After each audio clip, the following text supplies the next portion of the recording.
Good morning, viewers. Welcome to Frankly Speaking with Vibhuti Jha. This is a remarkable moment in the political, social and economic life of India. Modi 2.0 has started with a bang, with the abrogation of Article 370 and reframing the narrative on Jammu, Kashmir and Ladakh. That has been a watershed moment in the Indian political life. That is significant also because this is the first ever time India is setting the agenda. It is no longer reacting to events around, but it is creating the narrative and making a response to the challenges that it faces, which is a great first step. Without going much deeper into my monologue at this point in time, I want to talk to you about a very simple fact that today is a really significant day for me and for this program, that we have Honorable Consul General Mr. Sandeep Chakravorty, who has made it a physical presence in the studio, and for that I'm really grateful to you, Sandeep ji, and welcome to the program. Namaskar. And thank you very much for joining and taking the time out from a really busy schedule to be here with us in the studio. So thank you once again. Now I can call you Sandeep because you are remarkably younger than I am. I can call you Honorable Consul General, and also I can say Mr. Chakravorty. So Mr. Chakravorty, let's begin with this particular thought of mine, is that Modi 2.0 started with a bang, abrogation of Article 370. This was not a political gimmick. It would have been a political gimmick perhaps if he had announced this prior to election, but he did it after the election, after he won a massive mandate to fulfill the agenda of abrogation of Article 370. So tell us about the entire implications of this one with the audience of Frankly Speaking and ITV in this particular moment. Thank you. Namaskar, Vibhuti Ji. It's a pleasure and an honor to be on your show. You said that today was a very special day. I also believe it's a very special day because in a few hours from now, Prime Minister Modi will be landing in Houston today, 21st of September, on his US tour, and he has a very big event in Houston this evening, and thereafter he will be several days in New York dealing with world leaders and business leaders. I believe that the topic that you raised today is very important because it whether we are involved in it directly or indirectly, this will remain at the back of many minds, including that of a leadership, because something very dramatic has happened on August 5 last month, and it was not, I will not say it was unexpected. It formed part of the manifesto and agenda of the ruling party. But what I believe is that, and also I will not say there was no preparation for it. A lot of work was done in the previous administration.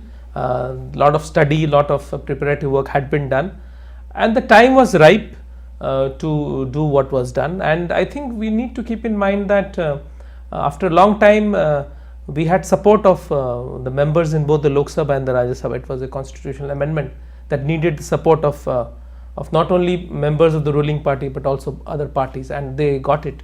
So I think it was maybe a bit late, but it was needed. I think the narrative in Kashmir had been very different. I will end by just saying that, you know, the reactions that we are seeing in the Western media, particularly in the US, it tries to convey that everything was very hunky-dory in Kashmir, that there was no problem, that people were enjoying their rights, that people were fearless, people could move around, people from other parts of India had all rights in Kashmir, and Kashmiri people were not under the cloud of terror. That is not true. The situation was quite grim, and I think our leadership in its wisdom has taken this decision, and the curve will only go up. It cannot get worse than what it had been in the past. And as you see, after 1 month or so, things are improving in Kashmir, and I am sure that we have a plan and end game in mind, and we will implement it.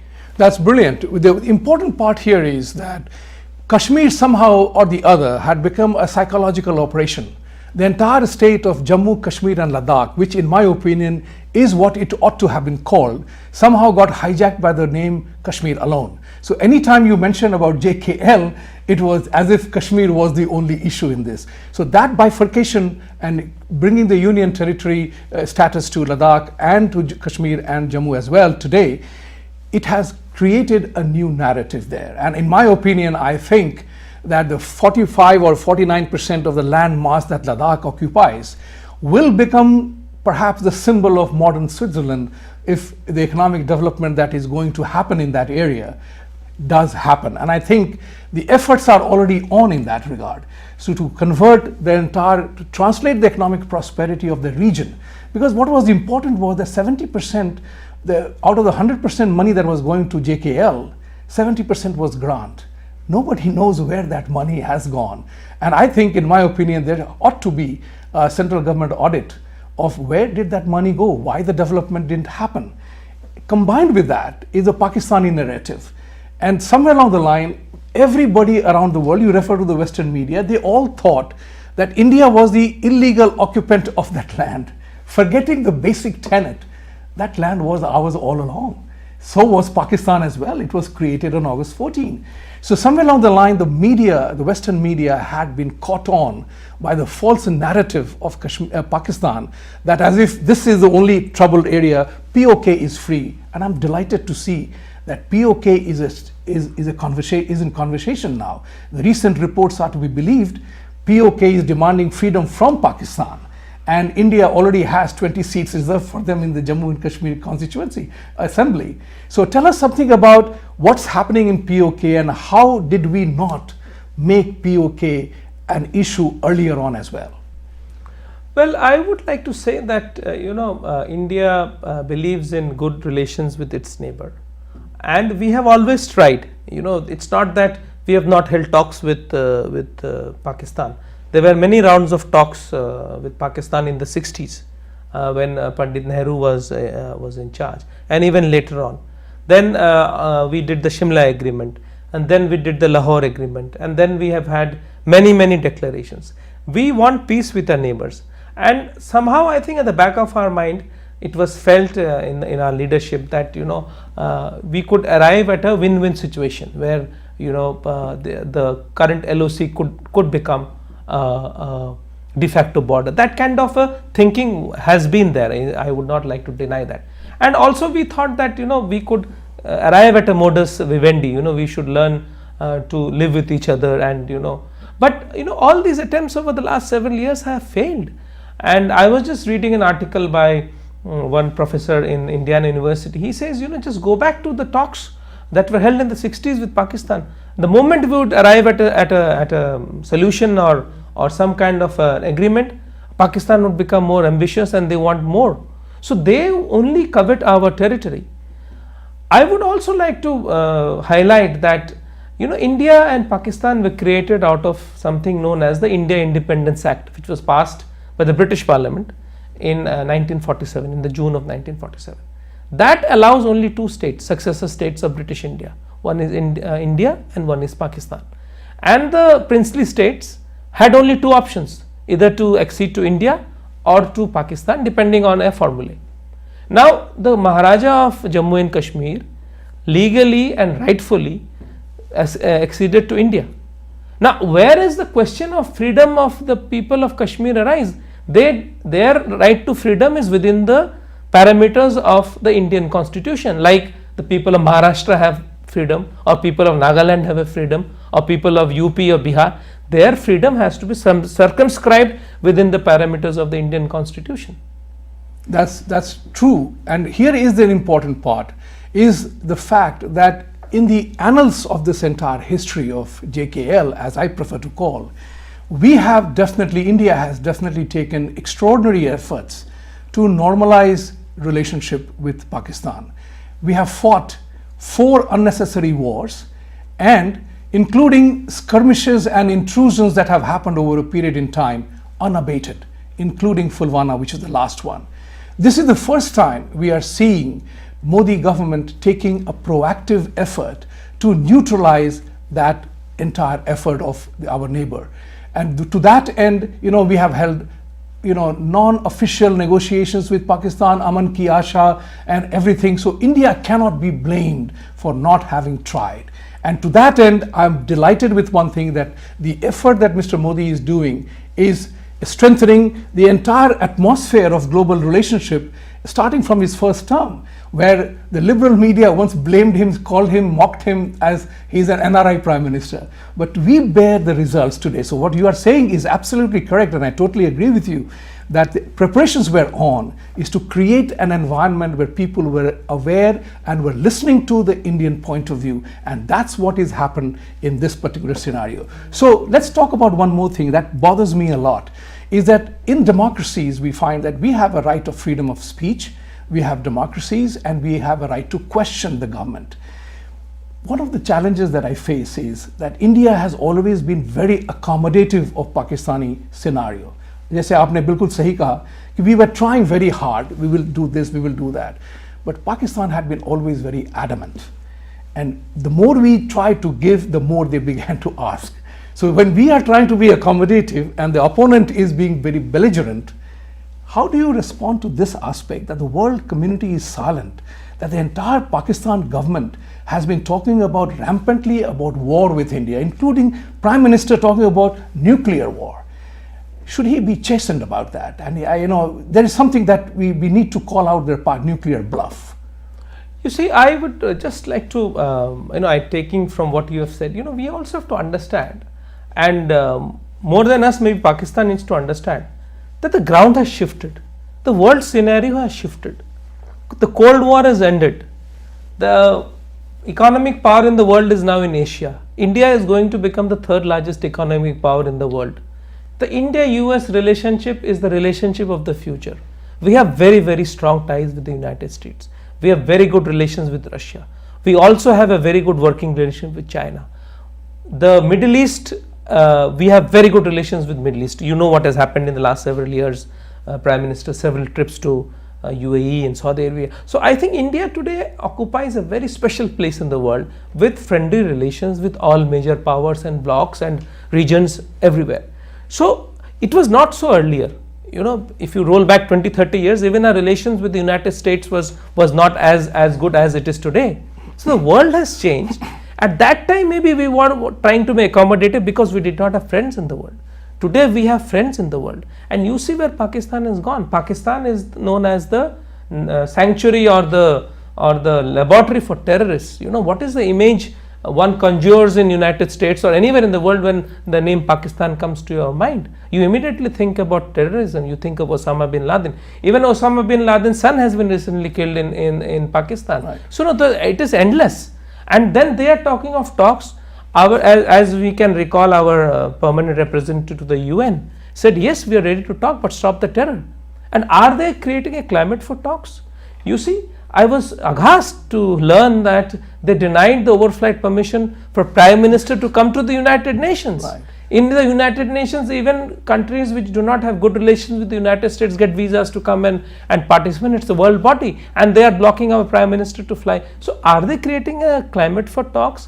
Are they using the language for talks, the kind of language that has been used against my Prime Minister and my leadership by the entire leadership of Pakistan? It is really shameful. In diplomatic, even in common discourse between friends also, we don't use that kind of language, and that is being used by the leadership of our neighboring country. And if you noticed, Mr. Jha, there has been no counter reaction from India, because we don't believe in doing that. As you already said, our goals and objectives in the United Nations is talk about development, and how India can partner with the global south in developing their countries. So we don't want to get into this tit for tat thing with Pakistan. Our country is an open country, and we will do what we feel is good for the country. And I think our Prime Minister has done, our leadership has done, and you saw the response of the international community. It was muted, and they all agree that it is an internal matter of India. How we play it out in the coming years, how we put Kashmir on the path of development, how we integrate Kashmir with India, that is a challenge. I agree, but I think we are up to the challenge. I think we are up to the challenge, and there is a greater amount of determination, and I definitely like the like your sentiment and emotion, that it's not defensive anymore, but you are taking a stand this far and no further. That particular stand has been remarkably good. We will be right back after this short break.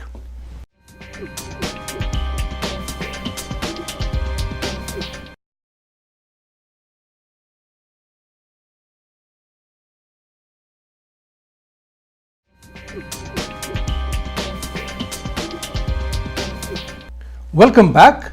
Continuing our dialogue on one of the very important subject matters which Honorable Consul General mentioned about how do we unfurl the entire issue of Jammu, Kashmir and Ladakh will be a challenge in sustainability, and that we need to be very careful about. Even Indo-US relations, you mentioned that earlier our relationship were not good, and you mentioned that 20 years ago. And 1991, when I came here, I was the champion of India's liberalization program, and I know on a first-hand basis that India had no story to tell at that time.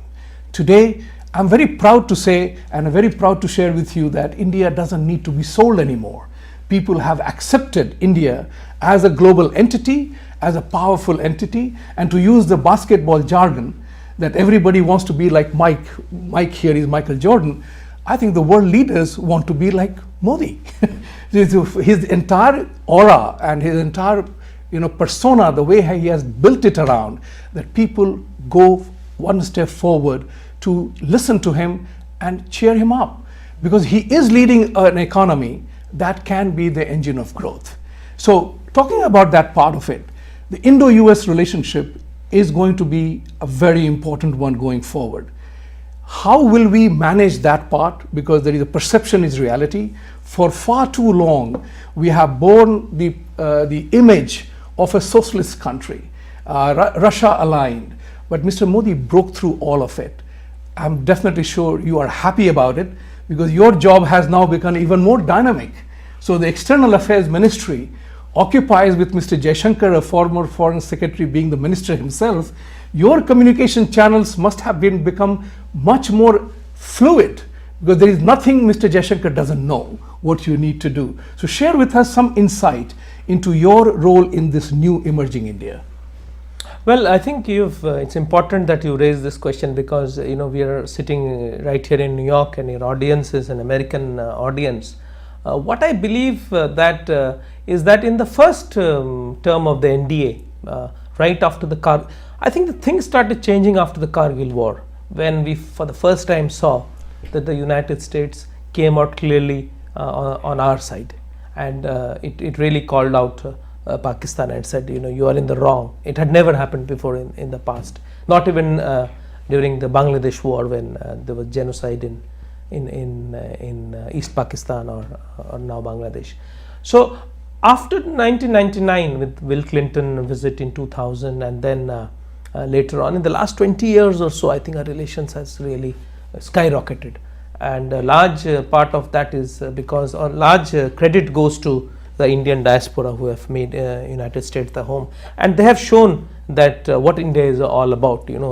People from all communities are here, religions, castes, regions, and they have made America the home, and our very best are here. And the American public in general and American leadership in particular have noticed what India brings to the table. You cannot name any Indian terrorist. You cannot name any Indians involved, even in the height of ISIS or in the height of what happened. There were very, very few Indians who got involved in these kind of misguided activities, although India has 200 million Muslim population. So our people have a sense of purpose. They know what they have to do. They have leadership, and more important, that they have democracy in the country. So the people who somebody sitting in Jhumri Talaiya or in Bengaluru or in Imphal, he knows that he can vote out his government or vote in a new government. That right is not available to many people in this world, and I think that is recognized in the United States, because the United States is the world's oldest democracy. It's a vibrant democracy, and they understand how the Indian democracy works. I think this is the glue, the two glues. One is the Indian diaspora, and then there is this democracy. And importantly, India has changed. India is growing fast. India has been the leading economic power in the world as far as growth is concerned, and we have a trajectory. Prime Minister in his first speech announced that his target is to make India a $5 trillion economy in the next 5 years, and we are all working for that. So you are right, our job has magnified and amplified a lot, and he has chosen the right people in the right places, and one of them certainly is our foreign minister who knows this. He knows USA like as he was the US ambassador, India's ambassador to the US. He knows diplomacy, he knows our ministry, he knows every one of us. He knows China too. He knows China too. So he is the best person to head to be the political head of our ministry, and I think in the coming months and weeks you will see how things unfold, and already we are delighted to know that President Trump will join Prime Minister Modi in the Howdy Modi event in Houston. Now that's a remarkable development. It has not happened anywhere before. 50-60,000 people will listen to the two leaders of the world's largest and greatest democracies. I think it's an unparalleled and unprecedented event. I think it is an historical event. No one has seen this ever before. And if two democratic leaders have to address a crowd, who are these two leaders in the world? It has to be President Trump and Prime Minister Modi. You can't put, I throw a challenge, can you put anybody else in that on that stage with the same credentials? That challenge, because I know these are the only two people. These are the only two people. You scout the world, there are 199 countries in the world. There could be nobody else who could occupy that platform representing democratic traditions. I think we are very blessed and lucky that we are living in times when this is happening. This is truly remarkable because the Indian narrative has changed, and that was very much required. You paid compliments to the Indian diaspora, which we are part of, and Indian diaspora has played a stellar role, and I'm very proud to be an NRI, because it's only under the banner of NRI, like you said, whether you are from one part of the country or another, we are all Indians. All Indians, we are absolutely. non-resident Indians. But there is another bigger aspect, is a thing called the unity part of it. And that is something which is really talked about, and I have often mentioned that in our platform here, is that we need to be united. This particular thought comes to me from looking at the 1941 census of the British government at that time. I mean, I do not know how many people are aware of that. If you look it up, you will find that there are just about 145,000 British in this country, plus women and children, and they ruled us millions. Think about that. All because we were not united. Our satrap mentality got abused. Now, Panchatantra says unity is strength, or there is a strength in unity. We Indians must recognize that it is no unity in strength, and strength is unity. It need not remain a story or a fable of Panchatantra. We have to bring it out in our real life. And Indians have to unite, not only in India, but here. And to that end, the Indian diaspora has done a remarkable job. What can we expect from the eminent Consul General of not only New York, but embassies around the world, to get the support that one needs, the official support that one needs, or whether it can be unofficial, whatever it is. But we definitely need help, because it is in that direction. And you said it very correctly, that how many Indians are in trouble, causing problem. But a senator had once told me, he said that we love you Indians as immigrants to this country. You are educated, you are professionals, you are hardworking, you are in the highest median income, you have family values, you take care of your children, you are least problem on law and order, you are not criminals, and you ask for nothing. What more can I ask for? So your thoughts on that? No, I once again reiterate what I said, that the Indian diaspora has a huge role to play in bringing our two countries closer together. And the best example of that is Howdy Modi in Houston, because that has been organized entirely by the diaspora. We have not had any major role in it. We have just been supportive, and we have just connected people. But the event is an American event. It's not our event in that way, and Prime Minister is a guest to that event. Right. It's not being hosted by the embassy or by the government of India. So I think if we can do Howdy Modi, it's a logistical challenge. It's not easy to bring people together. There are many issues. There will also be many congressmen, senators, governors in the Howdy Modi event. What I'm trying to say is that if you can do Howdy Modi, we can do many more things together. What I believe that our diaspora needs to do is to get involved in the politics, in the public life of United States. That is very important. When you're strong here, when we have more elected officials, when we have more congressmen, more senators, then the Indian voice will be heard here. Then the voice for stronger relations with India will be heard here. I think that is what has not happened to the extent that we desire. We have the Samosa caucus of 4 congressmen and women and 1 senator. I think that's too small given the importance of our community. I think there should be, and not only in the federal Congress, even in the state legislators, mayors. I think more and more our community needs to get involved in giving back to this community. And when you're strong and you're giving back to this community, I think our stock rises automatically. I think that is one orientation which is important, that people of Indian origin give back to the community, become involved in public life, work with their local public officials, and when they work, they know more about India. Then they know that Indians are not like what stereotypical images are there. Indians are modern, progressive. They work for the community. They bring a lot to the table.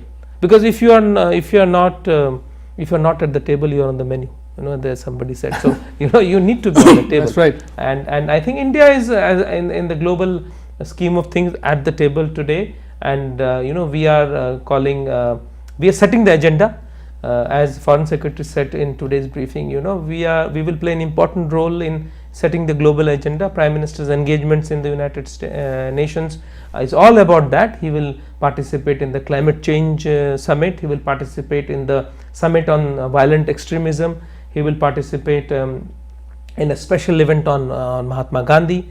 And he will meet with regional groupings, with world leaders. So I think on the whole, I think it will be a very engaging visit of Prime Minister. And of course, he will meet with the community in Houston and many business leaders in New York. So what I'm trying to convey by this is that India is open for business, and what better way to do business with India than through our diaspora. That's truly remarkable to hear that. And also wanted to add here, the Houston event is 2019, but we New Yorkers are proud of doing the MSG 2014, yes, which actually set the agenda for Modi being in London or Paris or anywhere on the planet Earth. And to the credit of Mr. Modi, though liberal media once called him the NRI Prime Minister, he went to countries where no former Prime Ministers had ever gone, which includes Mongolia and recent past Bahrain. Now these are, we cannot write off a country. Everybody counts. Every vote counts, whether in United Nations or in the friendship circle. Stay tuned. We will be soon right back to discuss Prime Minister's visit and a couple of other issues after this short break.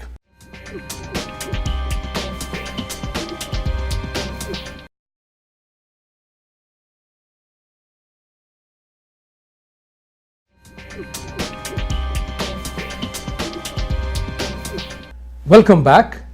We will now talk about Prime Minister's visit to Houston and his global effort to galvanize the Indian communities living outside. Indian diaspora is one of the largest in the world, living in many parts of the world.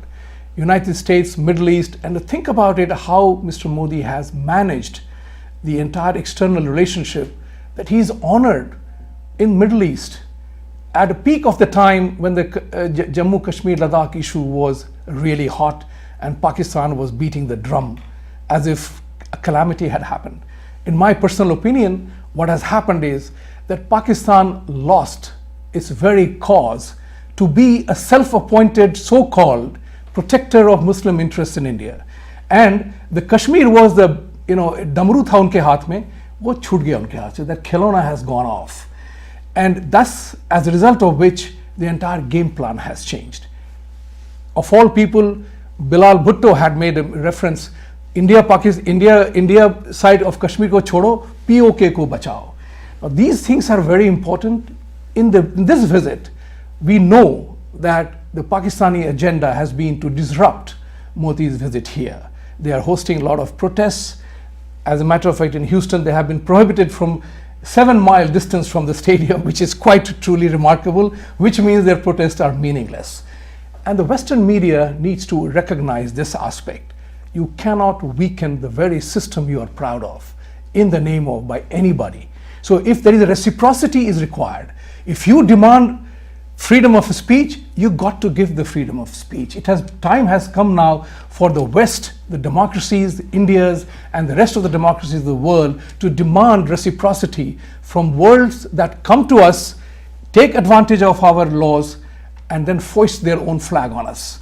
That's something which is very important. Kashmiris are safe in India. If 200 million Muslims are safe in India, so are Kashmiris. Let's put it that way. And India has had many successful bureaucrats and political leadership, presidents who have been Muslims. Those who wanted to prosper, they did. Whole Bollywood is dominated by so many ethnic diversities in our country. Talking about that, Prime Minister has made one thing very, very important, and he has made terrorism as a global reality and a global threat. And that is the most important part, that terrorism by anyone destroys human trust. Look at how air travel changed. Look at how the hotel security has changed. That needs to be restored, and that needs to be countered. What do you think? Is the world responding to that challenge Mr. Modi has thrown to them? I think you have raised a very, very important point.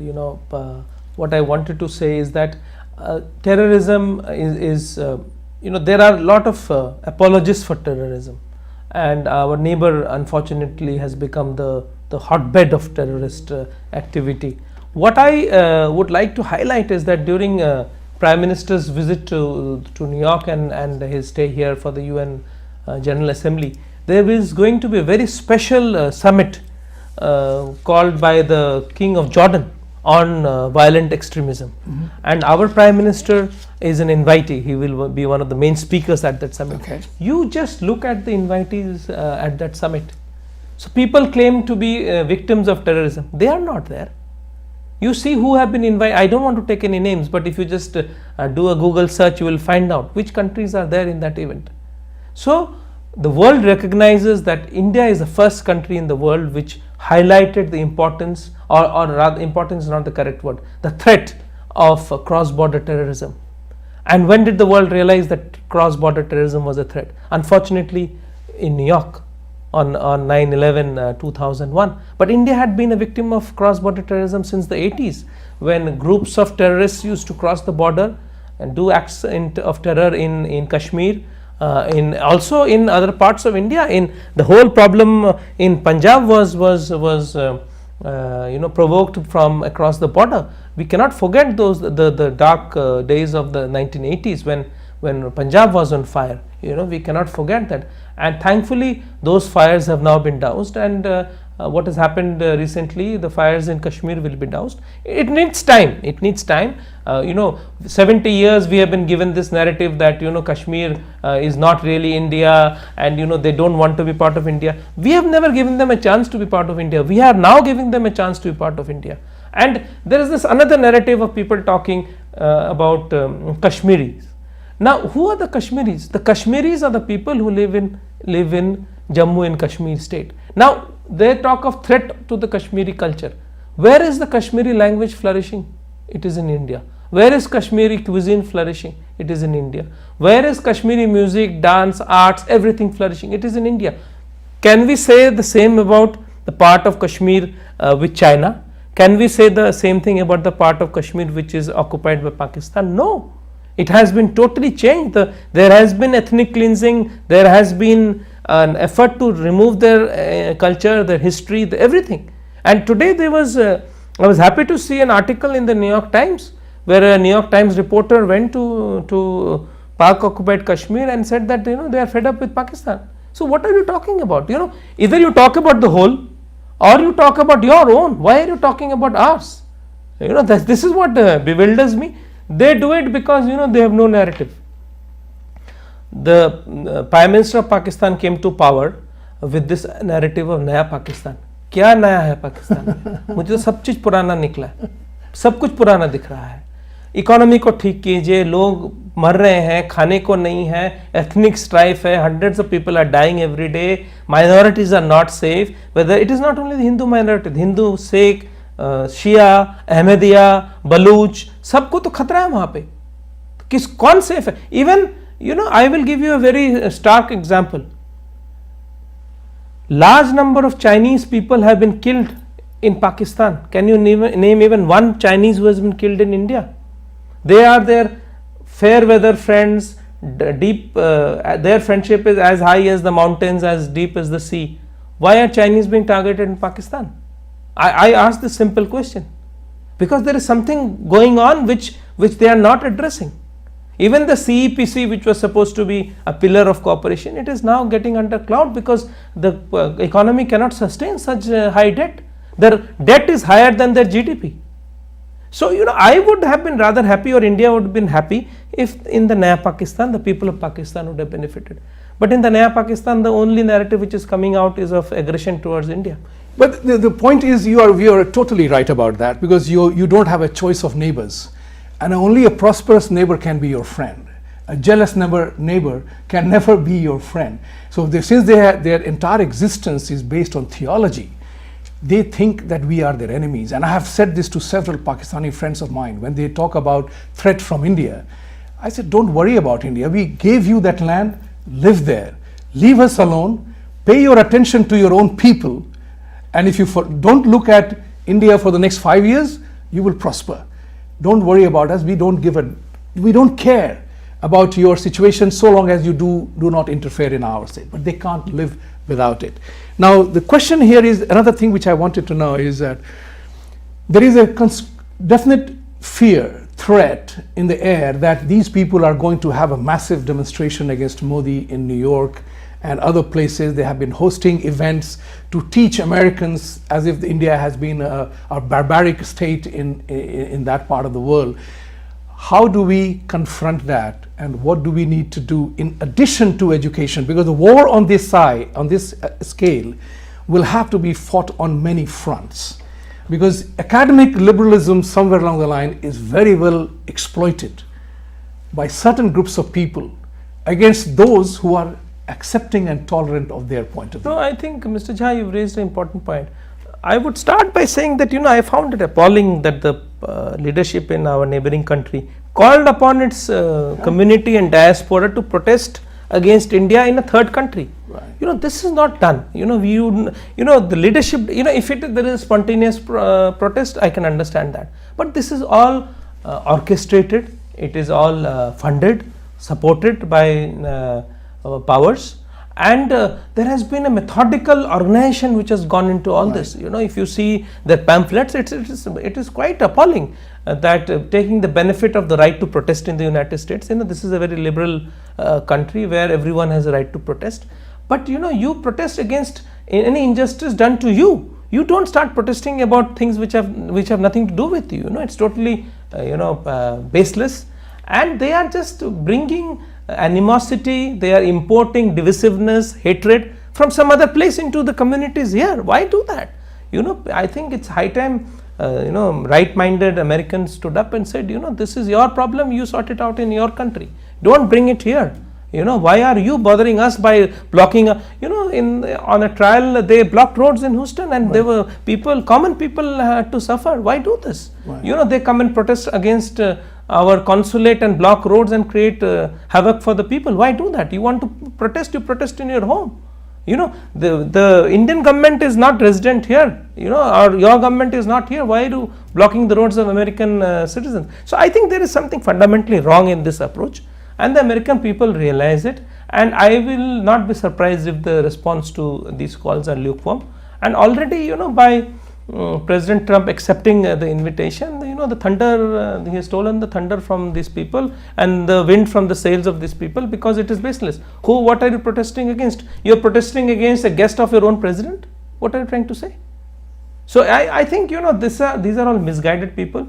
They have been supported by a regime which is clueless of what to do. Now that you didn't get any response from the international community, you are trying to unduly whip passions in the community. And here in the diaspora in in a foreign land, all the communities live in a very peaceful way, side by side.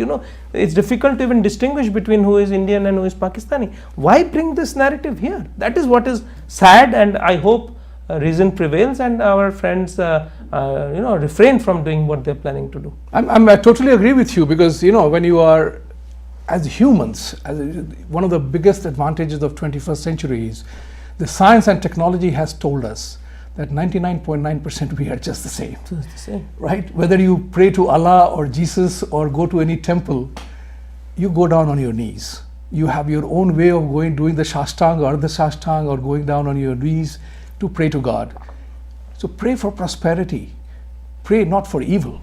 And this is where the challenge comes in, is that how does one manage the religious distinction that actually divides people? Because I believe that God did not create religion. People did. And as a people's creation, it has its own flaws. And unless and until we begin to reason it out, that as people we are the same, people will continue to have disagreements. Now, you said it very correctly that you are here leading a life. Patel Brothers in Hicksville has so many stuff lying from Pakistan in their store. We have not thrown them out. So the question is that if you are living for your daily life in a harmonious way, it only helps. By being angry with me, it will not help you. So coming back to that, you earlier said that India is open for business. India's demographic dividend has been talked about a lot. But one of the biggest challenges the current government will face is to make sure, lay the foundation that tomorrow this demographic dividend doesn't become a demographic burden, because this population group will shift to another dimension in a decade or two. So how would government work on that? Because innovation and entrepreneurship is a very individualistic thing. Bill Gates developed Windows. Government didn't tell him to do that. Government actually stayed out of his path.